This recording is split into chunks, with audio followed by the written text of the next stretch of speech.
You're listening to the Wrigleyville Nation podcast. Here's your hosts, Jeremy and Pat.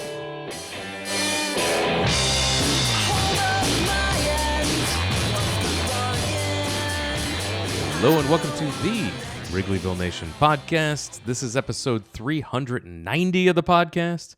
My name is Jeremy Deemer. I'll be your host, and I'm joined as always by my co-host. He's my cousin. He's high atop Wrigleyville tonight. How's it going, Pat? It's going, Jeremy. It's going. Oh, what a week for the Cubs. We're gonna unpack the week that was. That actually could have been worse. The week that could have been. It could have been better. It could have been worse. We'll preview the week that will be. A lot of roster concerns and news we need to get into, and speculation, and of course, and to help us unpack all things Cubs. You know him from his fine work at NBC Chicago. It's James Neveau. Thanks for taking time out to talk Cubs with us tonight. Really appreciate the invite, guys. And again, I can kind of echo Pat's sentiments where it's like, well, we're here. Kind of like the Cubs are in the wild card spot right now. Not feeling. Is this like the lowest like vibe level for an 81 win Cubs team since like 2004? Like I feel like this is. It's got to be up there, and they're not even like collapsing like that team did. It's just like the energy around a team that has one of the best records in baseball is kind of wild when you really think about it. And, you know, losing 2 out of 3 of the Nationals certainly didn't help that. It's a weird position, too, because they're so far out of the division race, while at the same time pretty ahead in the wild card race, to where they're just in hang on and just tread water mode, and just we're just trying to get through it. And that totally changes the vibes, Pat. We've been used to, either a push to make the wild card, a push to hang on to a wild card, or I remember back to a couple years ago, they were making pushes to win and hang on to the division. Yeah, hang on mode is like the worst place to be, I think, for a team. There's something to be said for the motivation of having, and for being in front and fending off other teams. The Cubs are just sort of like in some sort of like weird middle ground void here, where, they've pretty much given up on the division, I'm assuming, at this point, based on the way they played this week. And the wild card, I mean, it's almost like they can't lose a wild card if they try, although knock on wood, right? So it doesn't really matter what they do. And they're kind of playing like it doesn't matter. That's for sure. So if this is what we look forward to for the next 19 games before the playoffs, it's not a great way to kind of get your team motivated and ready to go. Yeah, let's take a look at the week that was here. The Cubs did struggle 3-3 this week. However, one of those wins against Atlanta, the Monday win, was in extra innings. They had to come from behind to win this. Of course, the story of the game, the bunt from PCA with an 0-2 count, and lays down the bunt with 2 outs.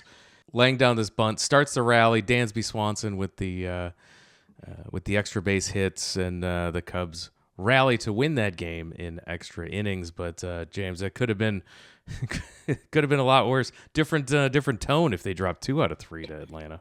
What was really funny is that I come away with that with 2 opinions. One is it's the kind of game the Cubs were winning earlier in the season, right, where they were down and out. You kind of assumed they were going to lose on Labor Day and irritate everybody that was eating their beer brats and drinking their old style. And they came back and won the game and did so in this dramatic fashion. You kind of were feeling like this was the, May of this season, Chicago Cubs, right? Where they just kind of are able to pull a rabbit out of a hat. They're able to never say die. They're able to go out there and win. And then apparently that was a giant affront to the baseball gods, because not only did PCA then get the next 2 games off, but then fouled the ball off his knee and hurt himself and didn't play on Sunday. So apparently, you had this like moment of bliss, but it came at this incredible cost, which is basically the entire story of the second half Chicago Cubs.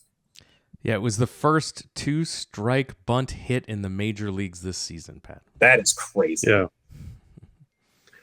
Yeah, I mean, it's, I guess they got lucky. Great. Not it doesn't necessarily reek of desperation, but let's put it this way: when PCA was going strong, he wasn't bunting with 2 strikes in a situation like that. He was hitting 3-run home runs. So I mean, it's we are where we are at this point. But every game they win is great. That was a good game to win. Turns out they needed to because they butchered a couple other games this week. They should have won, I think, and so they escaped. I guess they escaped the first game against a Braves team that, by the way, lost today to Seattle 18-2. Yeah, we're at it. The second game, the Cubs were victorious 4-3. Kyle Tucker with the 3-run home run. But the story there is leaving with calf tightness. So he was injured here, not on the IL. Also not playing for the rest of the week. This is that Cubs thing where they don't play a player for 9 days, but then it's too late to put them on. You can only go retroactive so far in the IL, so they just kind of are stuck with one less roster spot for 15 days or however long it takes for the guy to get back. That's where Which we're seems at. like an effective way to use the extra 2 roster spots that you have this time of the season. Right. God knows I don't want to actually, have those be relevant positions. It's way easier to just, carry a guy that you don't, you cannot play. And it's not like we haven't seen this before, where when Tucker's hurt, he sure could use some time off to get better. And you're going to want that guy to be as healthy as possible in October. And I don't know. I don't understand the harm in putting him in the IL. I don't know what the hesitancy, the resistance is. It's just couldn't have brought Owen Casey back up. Like that wasn't an option for the Cubs, or that to me just felt like a no-brainer. And they just are like, we'd much rather just continue running the corpse of Carlos Santana out there every single day instead of, giving a guy who might be somewhat productive in the lineup. I personally love carrying the twin boat anchors of Santana and Turner, which sounds like a really, really bad, like kind of cover band. So I'm never going to say that phrase again. Speaking of injuries, do we have any idea if Miguel Maya is coming back for Jameson Taillon?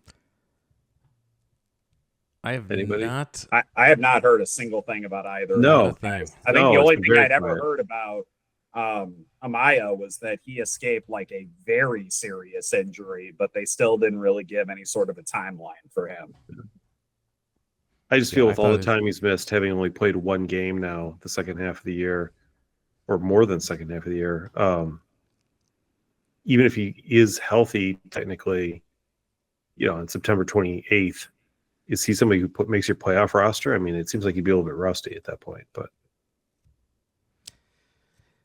Yeah, have not heard anything about him. And I think that I'm in your boat where it's like you would probably rather just spend that spot on another guy who's actually going to be more of a use to you. Maybe that's why they signed Billy Hamilton to a minor league contract randomly on August 31st. Well, that Brian and because Roberts is retired. Yeah, I was going to say we love guys that used to be good. Hence the Carlos Santana, the Billy Hamilton. We love signing old guys. I couldn't believe that signing. It was just like everybody was like, "Oh, they signed Carlos Santana," and it's like, please tell me it was at least the guitarist and it would get something out of it. Like having watched him play this season, it's just like, no, that is, you want a left-handed Justin Turner? Congratulations, you just got him. So the Cubs went into the Wednesday game going for the sweep after winning the first 2 games. And a sweep they could use after getting swept the week before by San Francisco. Absolutely. And you had 5 no-hit innings from Cade Horton. I was there. It was great. Oh, that's right. You were there. Yeah. Another great performance from Cade Horton. Looked 75 awesome. pitches, 5 innings. I figured at least let him get through the 6th or at least start the 6th, right? I understand the need to limit his innings, but, by the same token, the guy's got a no-hitter and at least let him, get into the 6th and make him give up a hit before you pull him. but they chose not to. They chose to go to Ben Brown, who We all know got how a that scoreless movie inning. works, Who got a scoreless inning, right? So they dodged a bullet there, and then they could have gone in the seventh inning to somebody else, but they decided to press your luck and brought Ben Brown in for another inning, and that did not go as well.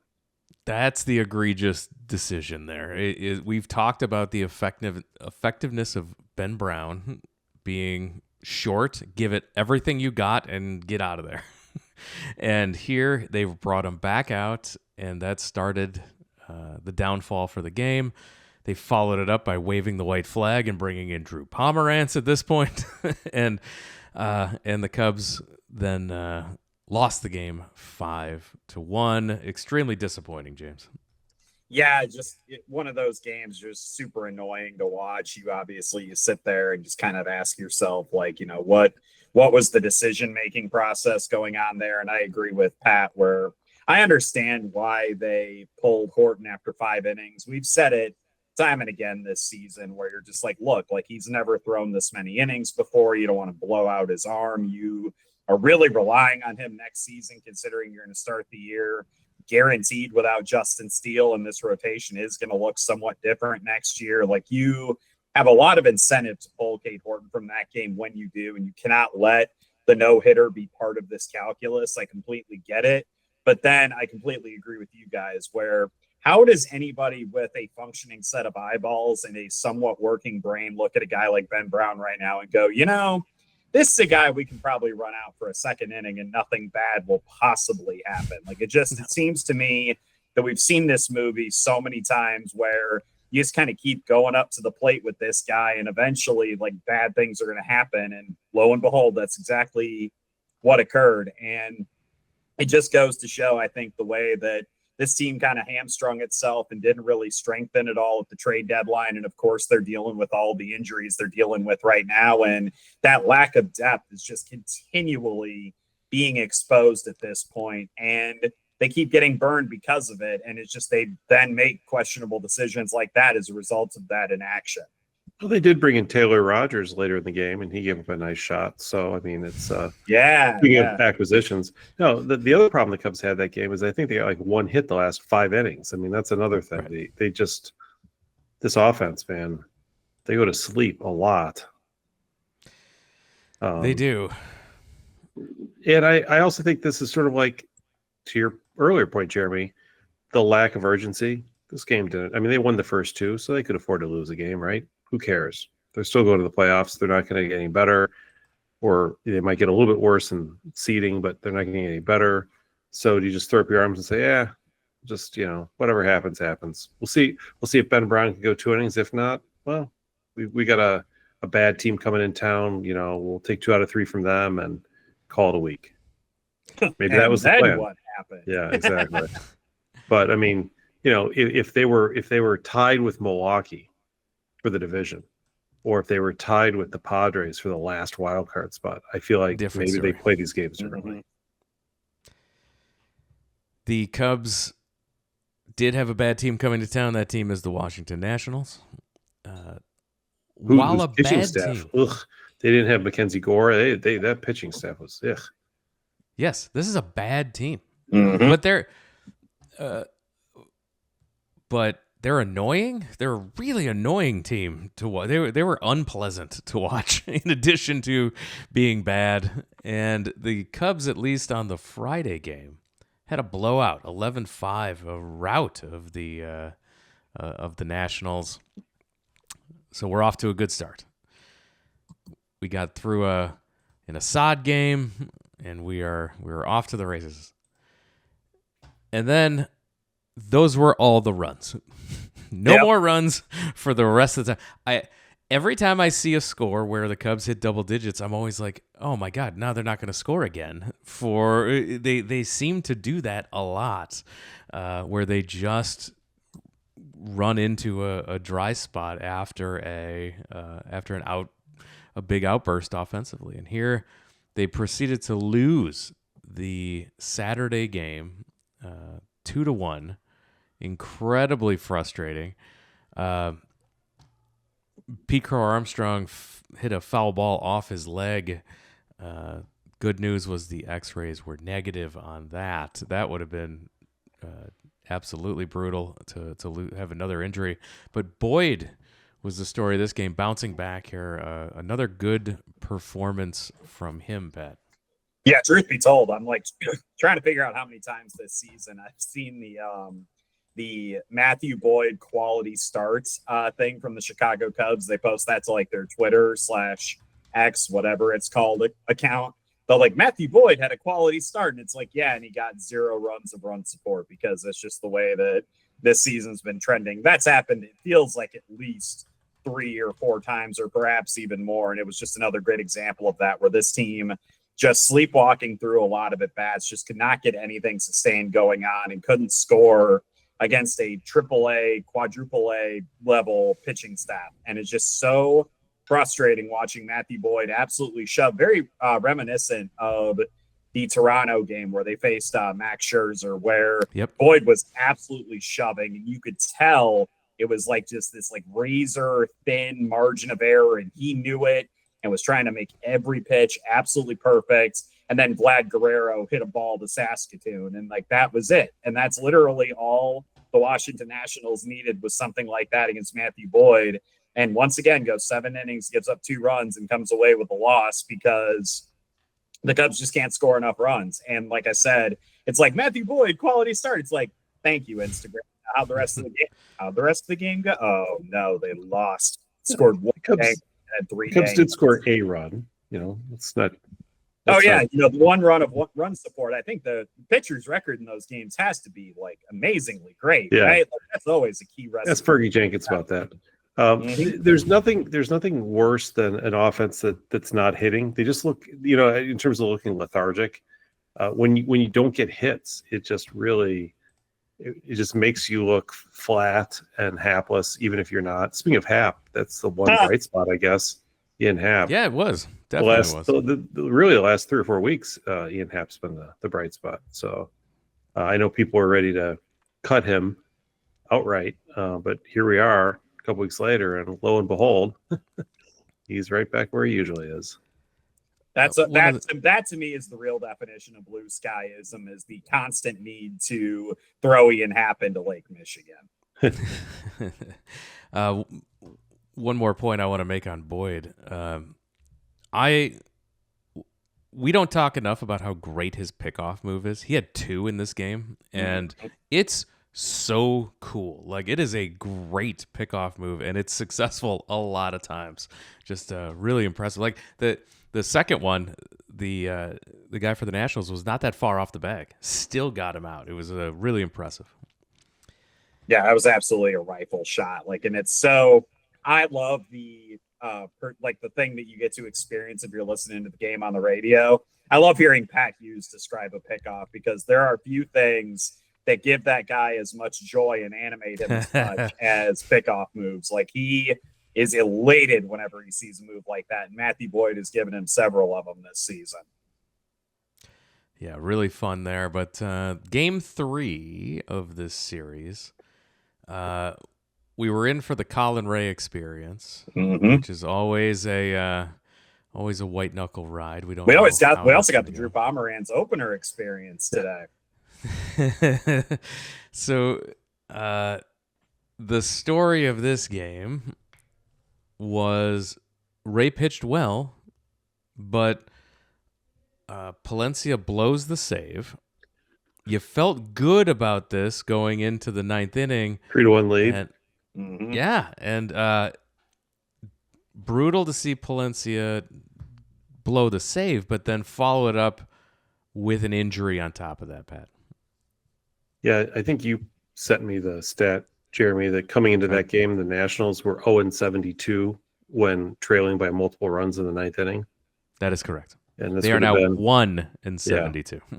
Yeah, .014 winning percentage. Yeah, I mean, look, that's a game you got against the Nationals with a 2-run lead in the 9th. That's a game you need to win. Full stop. And they couldn't do it. You're starting to see some cracks in the armor here. First the PCA issues, throughout August, and the Tucker injuries that seem to be mounting. now when the one guy in your bullpen you can most rely on, your sort of surprise success story here, your closer. He lost a couple games where he came in tie games in the last couple weeks, but to lose a game like this, and he got rocked, man. He gave up home run, couple base runners, another home run, and then I don't know if he got hurt or if he just, I don't know, maybe got hurt. You don't think he was having he was pouting on the mound there after after the home run, the next pitch he threw was like 2 feet inside, or after the triple, I guess it was 2 feet inside, and you're kind of like, and he just kind of had that, his body motions did not indicate somebody who was fully in control of their emotional state at the time. Craig Counsell after the game says Danny felt some tightness in his posterior right shoulder. Docs have looked at him. That's all we have right now. Yeah, if he's out for the rest of the year, I mean, at some point, this is why the Dodgers and other teams, as bad as they might play from at various points of the season, they can sustain injuries. Cubs can't, because the Cubs play with these. The Cubs go into every season like 4 guys short on their roster to begin with, and then when people do get hurt, it just builds and builds. And we've seen it the last couple of years play out that way. And this year, it looks like they got enough of a lead early on to weather the storm in terms of making the playoffs. But boy, it could be like a nosedive into the playoffs if Palencia is going to be out for the rest of the year. Or at this point, the rest of the year is like 4 weeks, right? If you're out for 4 weeks, you're out for the rest of the year.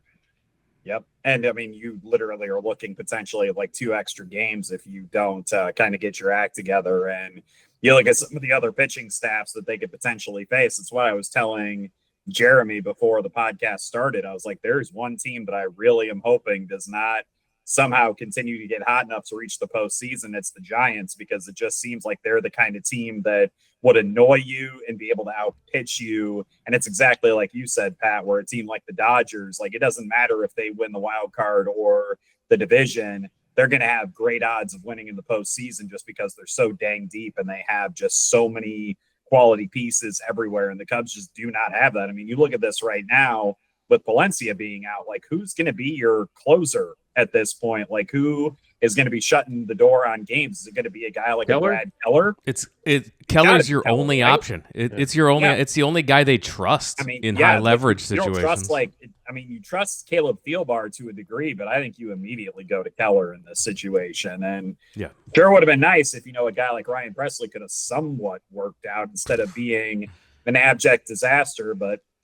Then again, that's the Cubs working at the margins. How many years in a row have they signed the free agent, the big free agent pitching signing in the offseason? Does Houston have any other cast off bullpen arms that they're going to saddle the Cubs with? I want to prepare myself for this eventuality again. Well, James, it started in the 90s with Dave Smith, and then we had Octavio Dotel, and now here we are. Maybe they'll get Josh Hader in 5 years. I think you made that name up. You'll remember Dave Smith when the bullpens were out in the left field corner. He used to smoke cigarettes in them during games. I wish guys still did that. Is that against the law for players to smoke in the bullpen now? I mean, it is federal law. I don't know. Antitrust exemptions, Pat. Come on, that's right. You're more well versed in law than I am. So a tough week that could have been worse. The Cubs. The story of the 2025 Cubs. Yeah. So 3-3. They did not. I think we were overly bullish on the week coming in here with our predictions. 4-2. I don't know. Yes. I felt we were looking pretty good going into the 9th inning today. I mean, sure did.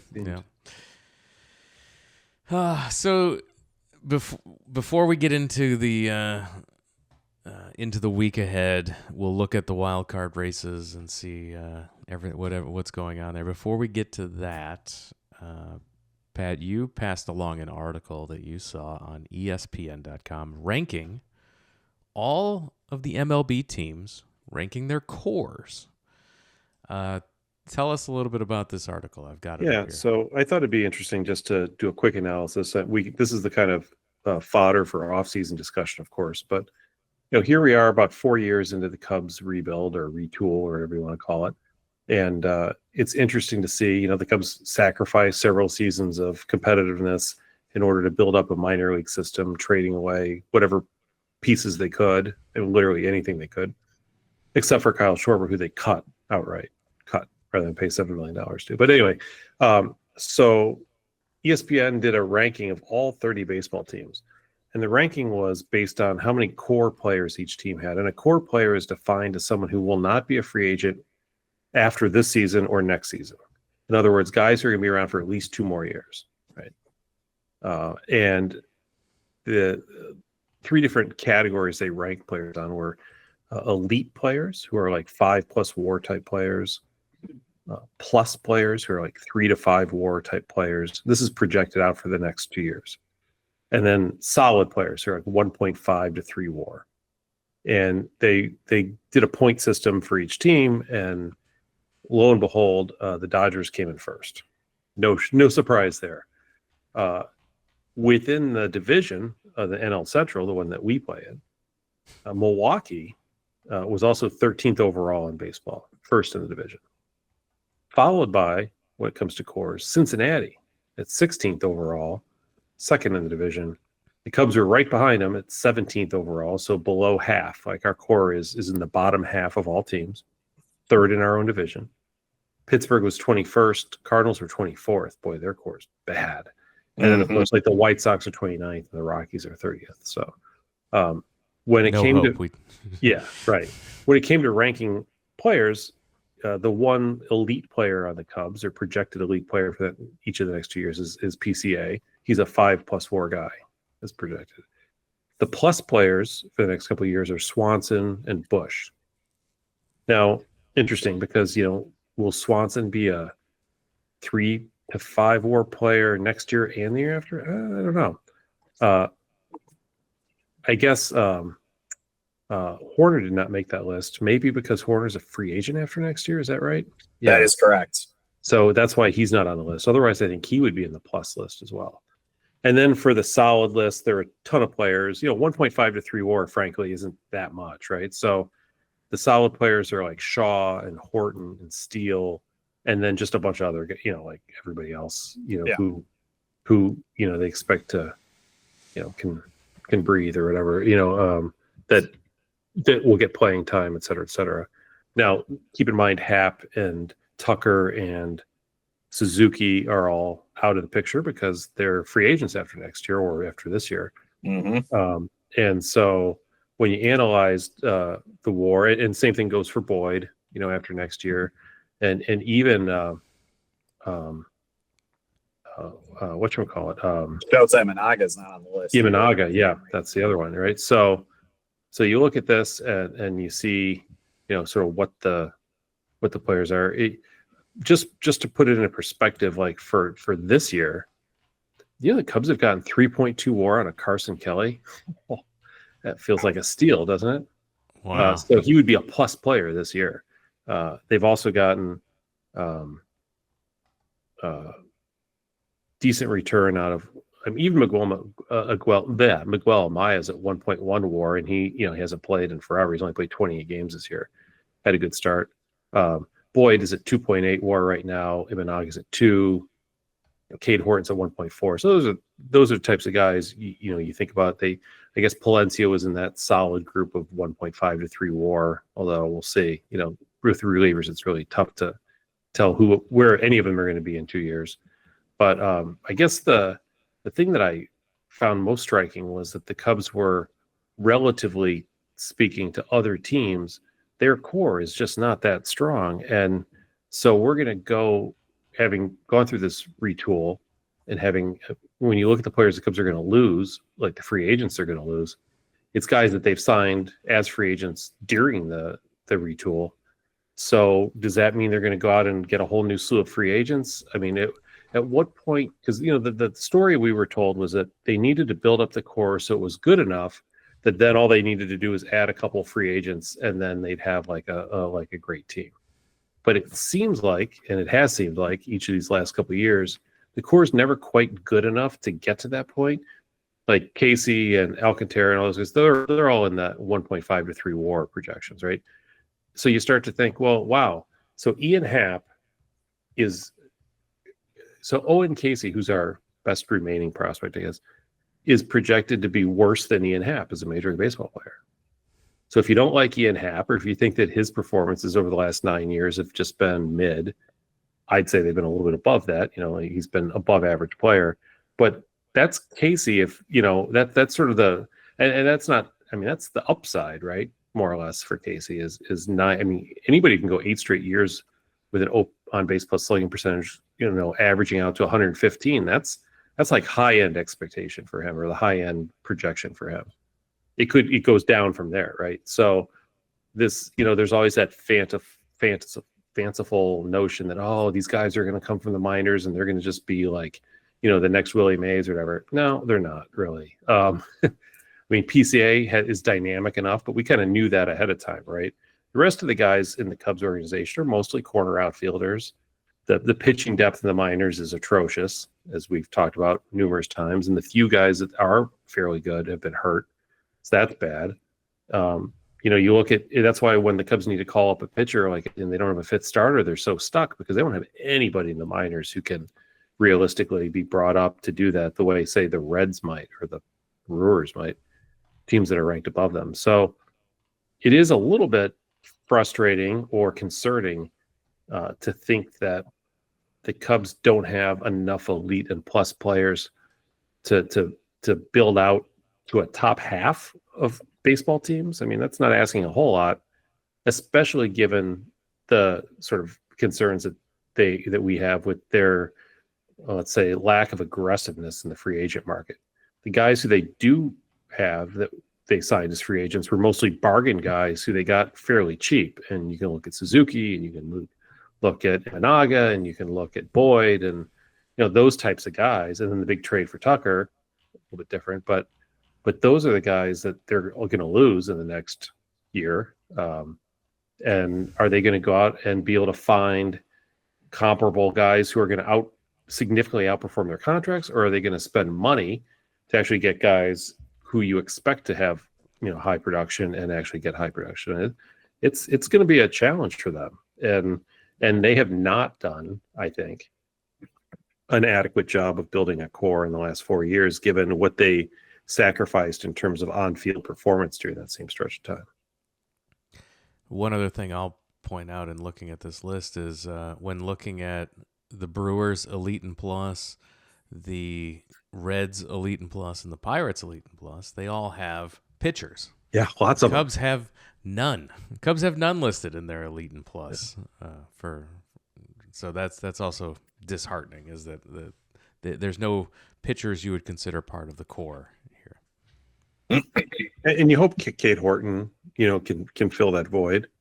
You hope he can stay healthy. I mean, there are concerns about the strikeout numbers and the dominance or whatever. He's pitched fantastic this year, but he's another guy who's going to have to outperform his peripherals year in and year out in order to be successful. So, that's the closest you have, I guess. And I mean, I do think there are guys in this list that you could make an argument probably perform above that. Like, I think that I'm probably a little bit more bullish on Cade Horton than ESPN would be. I probably would consider him kind of that fringe plus guy. I think that a guy potentially like Justin Steele, when he comes back, I think that we've seen what he's been able to do in his career. And it's not like he has like a million miles on the odometer. I still feel like he has good years ahead of him. And obviously, I think Matt Shaw is going to be a useful player, especially considering how like his defense is improved by leaps and bounds. It definitely covers it up if he isn't hitting for stretches of time. But I mean, it's hard not to look at this list and just go, man, like, it's unbelievable to me. They've spent this long in some sort of quote unquote like building process of getting this core put together.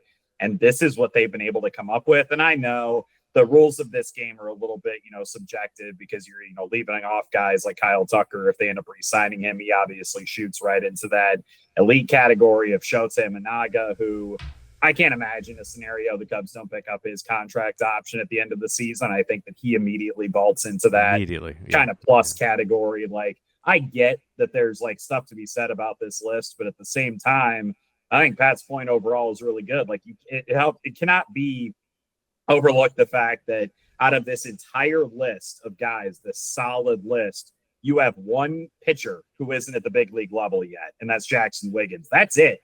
That's not a recipe for success when you're constantly having to churn through rotation pieces and you have such big questions coming up, because are you really going to be able to rely on a guy like Matthew Boyd throughout all of 2026 and maybe even into 2027? Is Colin Ray going to be there in 2027? No, probably not. Is Shota Imanaga going to be useful beyond 2026, 2027? That's still questionable too. Like, he's not a young guy. He's not a young guy. You have to have guys that you can plug into those spots, and the Cubs simply don't. So let's contrast that to the Cincinnati Reds, quote unquote small market team. During the same period of time, the Cubs have been retooling to the extent that they were able to draft and develop Cade Horton, and Jackson Wiggins may end up pitching in the majors at some point. The Reds were able to draft and develop, or trade for and develop, and then put in the majors Hunter Green, Chase Burns, Andrew Abbott, Nick Lodolo, and soon to be Rhett Lauder, right? So that's five starting pitchers. 5 good starting pitchers. Wow. Yeah. 5 starting pitchers who, frankly, you could make an argument all of them are better than Cade Horton, or at least on his level, depending on how you want to look at it. I do enjoy looking at the list of Cardinals' Yes. lack of talent. Oh my God. Boy, oh boy. Holy cow. They were 2022 rank was 4, 2023 rank was 8, and then 2024 23. This year 24. Like, love it. I love to see that. Yeah, they couldn't have done a better job sabotaging themselves if they tried. It's almost like they let me take over the team, right? Just to destroy it. Yeah, you look at this list of even like their solid guys, and you're like, who on this list do you honestly think could, like, it's not like the Cubs to me where you can look at probably like 2 or 3 guys that you could see an argument to bump from solid to plus. I don't see probably maybe like one name on that list, like where I genuinely think there is a solid chance that they bump up in the world. Like, that's all I'm seeing on that. No, Sonny Gray is your plus players. Like, no, thanks. No, that's not a great sign. So enjoyable to see that. Frustrating to see where the Cubs are at this point in the retool. The Rockies with 0 plus players. By the way, the one other issue I do take with this list, I know that we've kind of had our fun poking fun at the White Sox. I think Colson Montgomery should be a plus player. I think that's silly that he's not. Yeah, I agree with that. Yeah. They're just assuming the White Sox are going to break him at some point. I mean, they certainly have done a pretty damn good job of doing that with so many other guys. You're probably not far off base with that. The other fun story of the weekend were the Cubs welcoming Sammy Sosa and Derek Lee back to the ballpark. We talked about it when they announced that both Lee and Sosa were going into the Hall of Fame for Cubs convention. And now this was the official ceremony. They were on the broadcast, joining the broadcast booth for interviews throughout the process. What a scintillating interview with Sammy Sosa that was in the booth, by the way. Oh my God. Like, it's almost like he was so afraid he'd say something wrong. He just decided to say nothing. Like, oh, remember when you hit back-to-back home runs? You're like, oh yeah, back-to-back. That was fun. Sure did. Like, oh, sure it was. I mean, what amazing insight. But yeah, it's anytime we can celebrate Sammy Sosa, and especially, like, I love that we get to give Derek Lee his flowers, because we've talked about it a lot on this podcast, how amazing those Derek Lee's seasons were. We did some deep dives earlier this year when we did his player profile. Got him 1 year too late. Yep. Yep. But yeah, he was a great Cub. And when he had his MVP level seasons, but for that broken hand that 1 year, man, oh man, he was so good. Just a dominant player, and I loved like watching him defensively, and that was always what you were told, that he was this guy who was going to be a wizard at first base, and he absolutely was. And then he had that 05 season where he just was ripping the cover off of the ball, like just absolutely bananas how good he was during. Here's a fun one. In their primes, who would you rather take, D. Lee and Aramis Ramirez, or Rizzo and Bryant? Oof. I mean, you gotta, when you look at it from a longevity perspective, I mean, you gotta give a pretty, I mean, I'd probably lean Rizzo and Bryant, but then again, like just the consistency was there with D Lee and Aram where it wasn't with him. Yeah. So Do I need it for a year or do I need it for building a Derek team? Lee had the highest peak of any of them. yes, Sure. he did. Absolutely did. Aramis Ramirez might have had the longest, the most longevity of any of them. Yeah, I mean, definitely. Rizzo had a lot, where, but yeah, Ramirez might have been the longest. yeah, Ramirez and Rizzo, it feels like kind of are the comparable ones, and then that leaves D Lee and Bryant to kind of battle it out. Like, of course, Bryant did win an MVP and did win a World Series. Derek Lee did not win MVP, even though he had a completely bananas season there during that stretch. Like, you look at the numbers from that season, like it just is. That's more gaudy statistics. You don't see a lot of Cubs who had stats like that in the season. He probably had more hits, more homers, more doubles, more RBIs, and more runs scored in that one season than Brian has in his entire Rockies career combined. I believe that for sure. that has to be accurate. No doubt. Yeah. Yeah. I'd probably still lean Rizzo and Bryant, but yeah, I think that that's a great question, Ben. That's a tough one, isn't it? Yeah. We forget, I think, sometimes how good Ramirez was too. Sure. The consistency, man, and just always like a threat at the plate for almost a decade with the Cubs. Like that, you can't overstate how impactful he was, and the fact that they were able to get him from the Pirates. And truth be told, like I may not remember this totally accurately. It was 22 years ago, but it seems to me like the coverage of that trade really centered on Kenny Lofton a hell of a lot more than it did about Aramis Ramirez. That trade was made during the Sheffield Garden Walk in July. I think it was a Saturday, might have been a Sunday, because I remember I was at somebody's house at their dining room table when I heard the news.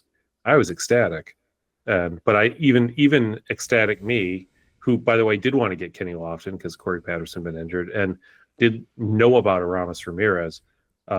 Even I was, blown over by how well Ramirez ended up playing for the Cubs thereafter. I mean, he was good that year with the Pirates, but he hadn't really done the things that he would eventually do with the Cubs. He had not blossomed into Aramis Ramirez.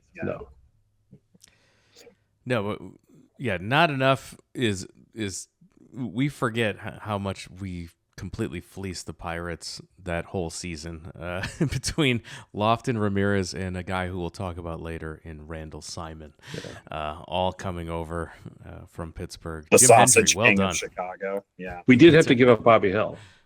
We did. Oh no! How terrible! Poor Bobby. Hank must have been devastated. Now, let's roll into where we stand with the Cubs season at the moment. The current standings as of the time of this recording on a Sunday night, the Brewers are 7.5 games ahead of the Cubs in the division.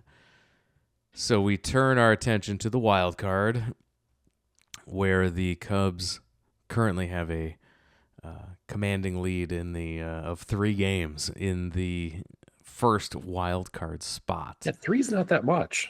No, The way they're playing. The way they're playing, it's a little makes me a little nervous. If But the Cubs cannot hang on to that spot, I predict it now they will get swept in the first round of the playoffs on the road at either Los Angeles or San Diego if they cannot hold on to the home field advantage in that first slot. the second slot in the wild card is currently the Padres, but it's flip-flopping between the Padres and the Dodgers depending on the day.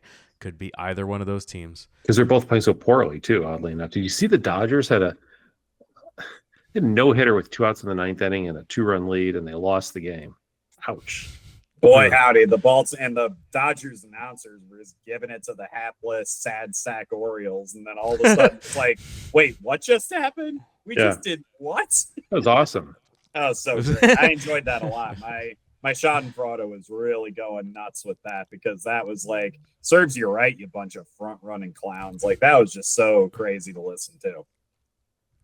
And the New York Mets, who just dropped 2 in a row to What the Cincinnati. hell are they still in a playoff spot?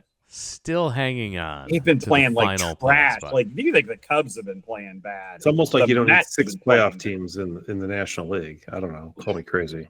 Yeah, that's crazy, man. The American League race is so much more interesting. Oh, absolutely. Yeah. No, here, I mean, the Padres are 3-7 in their last 10. The Mets are 4-6 in their last 10. But everybody else behind is just a little too far behind. Cincinnati 4 games out of that spot after taking 2 of 3 against the Mets. The Giants are still 4 games out of that final spot. Arizona 4.5. They're at 500, 72-72. And so are the Cardinals, 72-72 as well.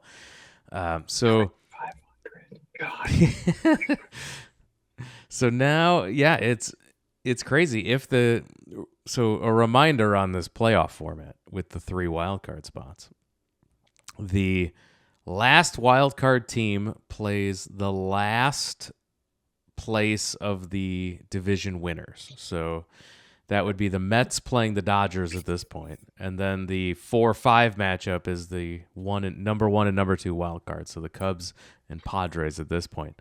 And it's a best of 3 series. So whoever has the better position, the better seeding, hosts all 3 of those games potentially if there's 3 in the best of 3 series. So it's important for the Cubs to hold on to the spot to host that. As we've talked about the playoff randomness, anything can happen in the playoffs. Doesn't make any sense. Doesn't have to. It's just crazy. And If the Cubs can get out of that first round, then they're going to the championship series because the second round would be against the Brewers. It would be against the Brewers. So if the Cubs are going to win that series, if the Cubs are first and second, either first or second, and they get out of that 4-5 matchup, then they play the first place team who is currently the best record, which is the Milwaukee Brewers. So let me correct you on that one. If the Cubs are second, they get swept in the first round. If the Cubs are first, they go to the Sure. NLCS. That's all. No. See, those are the kinds of table stakes you need the players to start to buy into so that they actually go out there and win some games. How many teams actually won the season series against the Brewers this year? Like, I legitimately would love to know if any other team besides the Cubs won their season series against Milwaukee. Other than like a 3-game. Yeah, American other than League. those American 3 Yeah. the 3-game series. I think I would love to know how many other National League clubs won their season series against Milwaukee. It has to be 2 maybe. The fact the Cubs did is still crazy to me. I can't get over it. So the Cubs went 7-6. The Padres went 2-1. So they do have another series coming up. And they have another series coming up. And then and the Marlins split with them. Otherwise, it's American League teams only. The Marlins split with them. Yeah. So yeah, that's one done. One that's done. One that's done, and that's the Cubs. Yeah, see, I'm not too terribly far off base for once. I like that. And yeah, I think it'll be interesting to see down the stretch just how they can hang on, because like we talked about at the top of the show, it's a weird position for them to be in just hanging on and just trying to hold that spot and hanging on and still potentially going to win 90 games.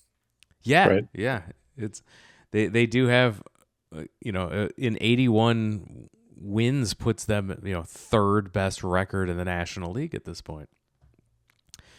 And looking ahead to the week that will be, the Cubs play at those same Atlanta Braves for 3 games. And then they come home to play a 3-game series against the Tampa Bay Rays. Yeah, what's up with the 3-game road trip to Atlanta? That's weird. Yeah, that was kind of a weird little quirk of the schedule. It feels like we should be going to Tampa after that. Like they screwed up or something when they were making the Hey, Cubs get to reopen Tropicana Field next year. I don't know if you guys saw that on the 2026 Wonderful. schedule release. Yeah. We're a hard hat. Well, all the money they just poured into the stadium, and you think it'll at least last a couple of months. So yeah, the Tampa Bay Rays are a weird team where they've ripped off 7 in a row and then lost 3 in a row. So they're like 7-3 in their last 10, but they're extremely streaky, and they're sniffing around a wild card. They have something to play for too. So they're 4 games. Yeah, they're 4 games out of the wild card, with 4 other teams in the crazy race in the American League for their wild card spots. Of course, the Cubs will get Drew Rasmussen in a start. So unlucky Cubs. The one really good pitcher on the team, the All-Star. So we will move to predictions. Pat, we'll start with you. 3 at and 3. Atlanta. 3 and 3. They will win 2 out of 3 and lose 2 out of 3. Or lose 2 out of 3 and win 2 out of 3. You pick. I give up. I'm going to go 2 out of 3 from Atlanta and then lose 2 out of 3 to Tampa, just because I feel like Shota and Cade, I feel like that's like, I'm going to go ahead and pick those 2. I know Cade Horton's going up against Chris Sale, but I'm still going to say, you know what? He's gone up against really tough pitchers quite a few times this season and kind of held his own. I think the Cade should be able to hopefully do that again. And then I look at the pitching matchups for the Rays series, and I see Boyd and Rasmussen, which should be hopefully good. But then I have zero faith in Javier Assad being able to keep the ball in the ballpark at all. And then complete coin flip with the Colin Ray, Drew Pomeranz experience, depending on what ends up happening in that game. So I'm also going to go 3 and 3. And I almost feel like at this point, if you don't pick the Cubs to just split sequences of games, you're doing it wrong. We will make it unanimous. 3 and 3. That's 2 and 1 at Atlanta for me, and 1 and 2. And by the way, home against Tampa. 3 and 3 will probably all but clinch a wild card. Absolutely will. I mean, the magic number's at 12, right? There'll be 13 games left. Yeah, after that. Yeah. And then looking ahead just briefly to the rest of the September schedule, after that Tampa series, it's a road trip. 3 at Pittsburgh, so 4 at Cincinnati. We go to Atlanta for 3, we come home for 3, and then we go back on the road. Mm-hmm. We're not sure doing do. This right. We're not doing this right. Then you come home I feel and like play they the Mets and Cardinals to end the season. Yeah. I feel like they forgot.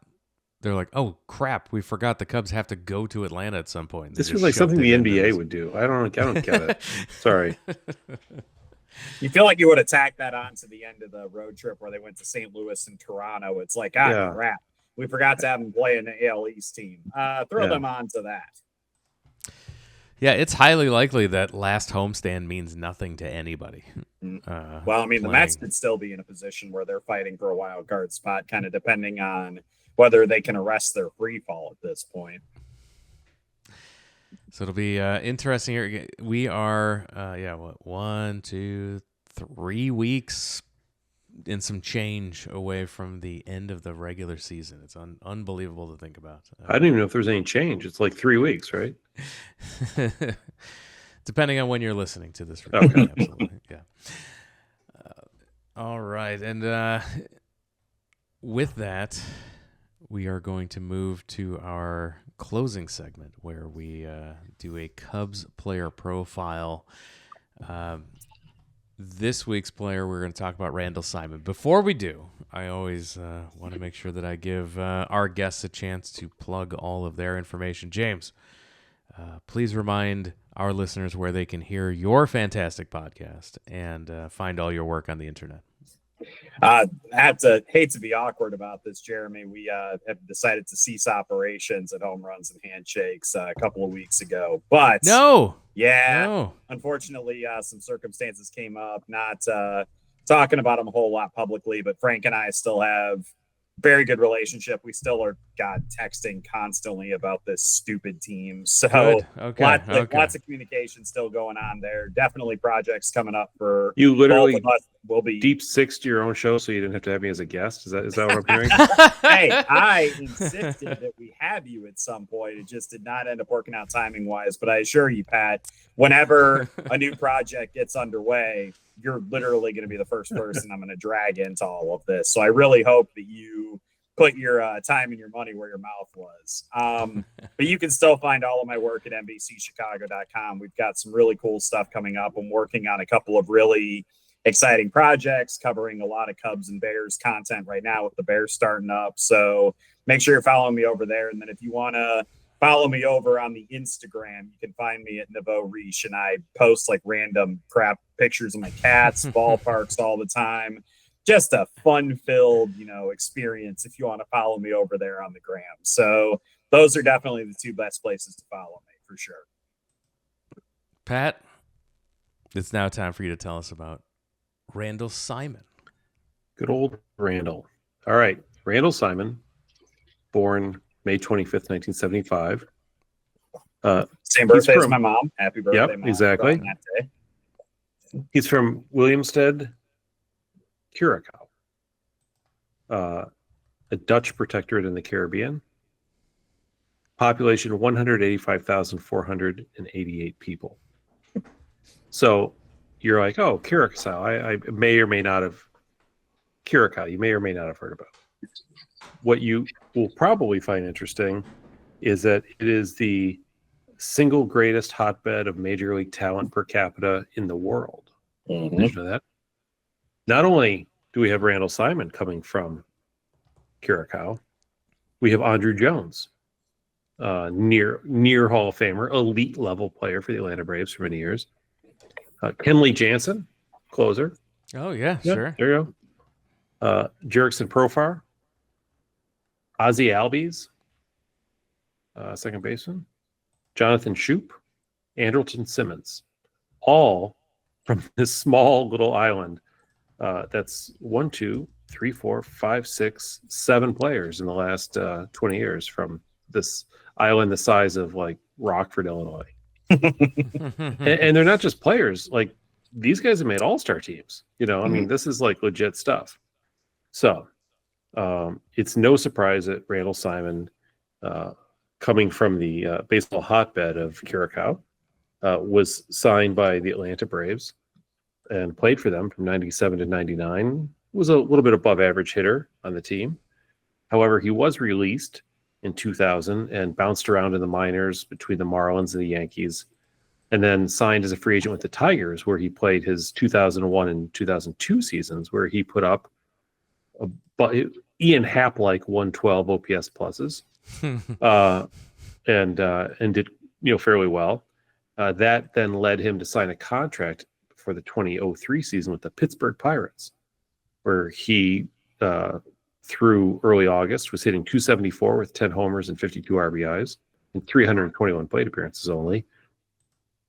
But on August 17th, 2003, Chicago Cubs, back in the old days when the trading deadline would end, but you could still put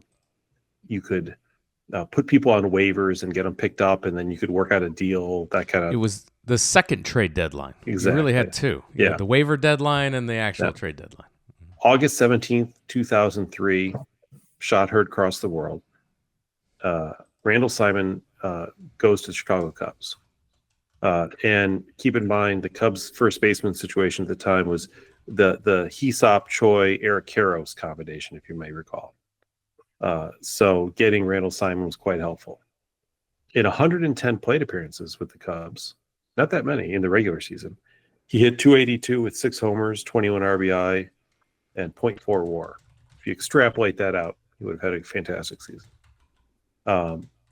What is memorable about that season? A couple things. First, an incident that occurred prior to his joining the Cubs on July 9th of 2003. And you may say, well, what was that? He was playing for the Pirates in Milwaukee. And when the Brewers do their fairly, obnoxious sausage race. Mm-hmm. Randall Simon very innocuously took a bat out and tapped the top of the head of the Italian sausage as it was running by.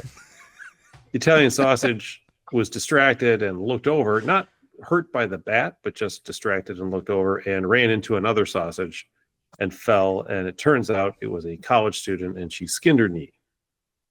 Boo-hoo. But of course, the Milwaukee police overreacting to one of Curaçao's greatest, decided to arrest Randall Simon, and he later had to pay a $432 fine for disorderly conduct. But don't let MLB, hold my beer on this one. They're like, no, you're going to get a 3-game suspension and a $2,000 fine. 3-game suspension. Yeah. That's crazy. Yeah. So that's what happened to him. Now, keep in mind, Randall Simon, in his profile, it says underweight. It says 180 to 245. I've never seen that in my life before. Me too, Randall.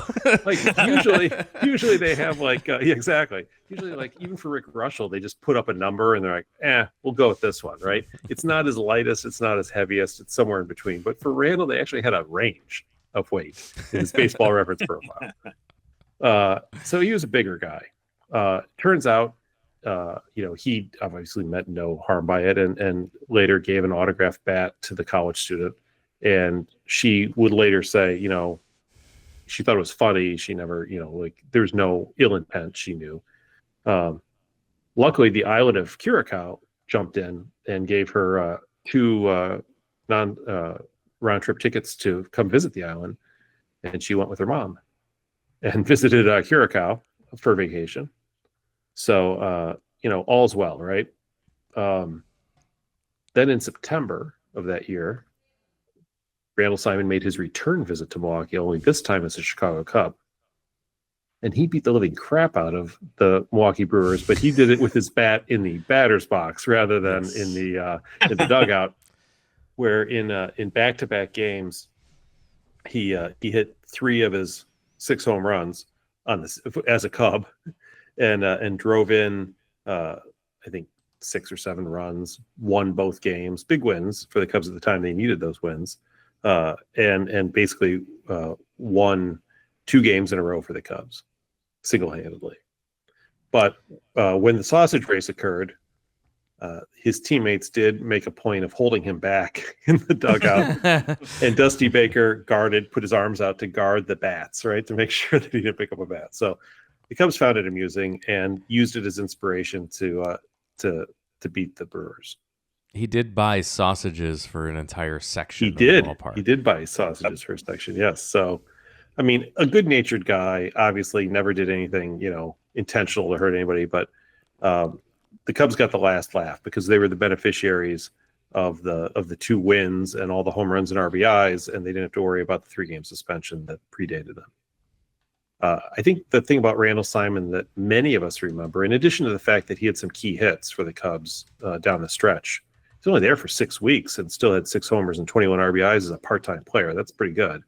I mean, how many Cubs could hit 6 home runs and 21 RBIs from August 17th till the end of the year this year? Not many, maybe Ian half, but most of them have gone dormant. In Game 3 of the NLDS, think back now to the Atlanta Braves. Game 3, it's tied at a game apiece. Randall Simon got the 2-run RBI single to beat the Braves 3-1 to give the Cubs a 2-1 lead, which they needed because it did go to 5 games, as you recall. So good for him. He helped propel the Cubs through the divisional series and into the NLCS, where in games 2 and 3, game 2 at Wrigley, that was I think that was the Mark Pryor start where the Cubs beat That was game 2. Yeah, it was Mark Pryor start. Where they crushed the Marlins. I was there. Yeah. Cubs lost game 1. But then they came back and they won 2 and 3. I was there as well. It was our birthday game. No, that's right. So we won game 2, and then we went back to Miami and won game 3. And in those 2 games, Randall Simon had 2 RBIs in each game, including a 2-run home run that won game 3. Thank you very much. Put the Cubs ahead, and ultimately what would be an 11-inning win. And so through the playoffs in total, he was 8 for 24 with 3 doubles, a home run, 4 runs, 6 RBIs, and a 917 OPS. So when you look back to the 03 playoffs and the Cubs' 12 games, of which he played in 10, you have to know, or at least acknowledge that he was one of the guys who stepped up and actually played really well in that series. So that's, huge I think, pickup. Yeah. Why emotionally so many of us have this positive feeling towards him, because whether we remember it specifics or not, we just remember him having big hits, and he did. He had a lot of big hits. In fact, he had more big playoff hits than sadly, Ernie Banks or many other Cubs ever did for the Cubs, because he was in the right place at the right time. In fact, there are plenty of Cubs who actually were in the playoffs in 07 and 08 who did not have timely hits. And Randall Simon, on the other hand, was a real gamer back in 03. After that season, he was in high demand, so the Pirates bought him back. Cubs got Derek Lee, so they did not need him at first base anymore. And he ended up playing with Pittsburgh and Tampa, and then took a year off and played for the Phillies in 06. But 03 was really the high water mark of his career, those 6 weeks with the Cubs and then the playoffs. Couple notes about Randall Simon. I had forgotten this on a kind of a sour note. Humanitarian of the Year John Rocker once called Randall Simon a fat monkey. That was one of when he was going through his diatribe and where he was making fun of people and humiliating himself. Yeah, that was one of his sayings. So, yeah, thanks, John. But Simon took it in stride, of course, because he's a classy player, unlike John Rocker. Couple other things. Do you know that he played in the World Baseball Classic in 2006 and 2009?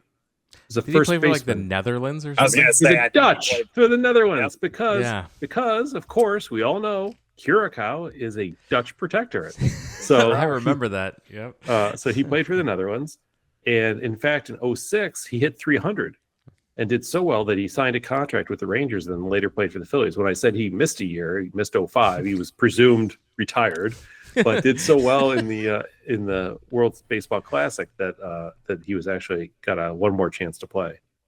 And then I hope to one day be presumed retired. Yes. And then one other thing that's of note, curious. So when you look back at the 03, the whirlwind 03 season that was, sure. July 9th, we have the sausage incident. August 17th, we have the shot heard around the world where he joins the Cubs. And then October, we have the month of Randall Simon and clutch hits. But on August 7th, so less than a month post sausage and about 10 days before he joined the Cubs, do you know that Randall Simon was knighted by Queen Beatrix of the Netherlands? Did not know this. He is a knight. Sir Randall Simon to you. I love it very much. I love it. He deserves it. He was one of two Major League Baseball players, the other being Sidney Ponson, who were both knighted. So there.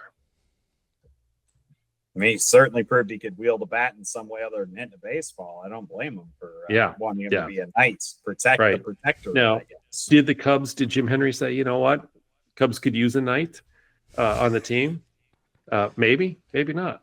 He certainly went into battle for the Cubs once he got there. So 10 days after being knighted, he joined the Cubs. What a month that was for him.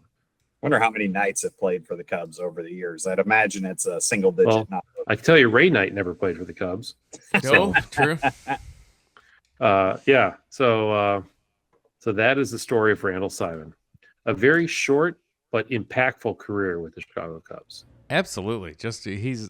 I think he's fondly remembered by everybody for just what an impact it was. Like how important he was for 2003, and it was just so late in the season. Like what an important ad. Like good on the Cubs for finding another guy. And again fleecing the Pirates to do so. Like always appreciated. Something the Cubs used to be good at. I will say this: when he was traded to the Cubs in August of 03, I don't know if he weighed 245, but I know he wasn't weighing 180 at that point. So always a great time. So as we wrap it up, we're going to call it a podcast. James, good news with this appearance. This was your 28th appearance here on the podcast. You did that. This puts you tied for third all time on the list. You're tied with Jared Willis for third all-time appearances, and only one behind second place, which is Evan Altman. So coming for you, Altman. If you beat Evan Altman, you'll be entitled to a 1980 World Book Encyclopedia collection that's in my garage. I used to have, I think I had like all of the yearbooks between like 1971 and like 1999. So That would be a very welcome addition to my book set for sure. How do you think I learned so much about Curacao? That's right. I thought you just thought it was a drink originally, and then you had to look up to see what else was going on there. Always a great time catching up with you, James, talking Cubs. Thank you for joining us. Pat, thank you for joining us. Thank you, Jeremy. Thanks again, everyone, for listening, and we'll talk to you again next time.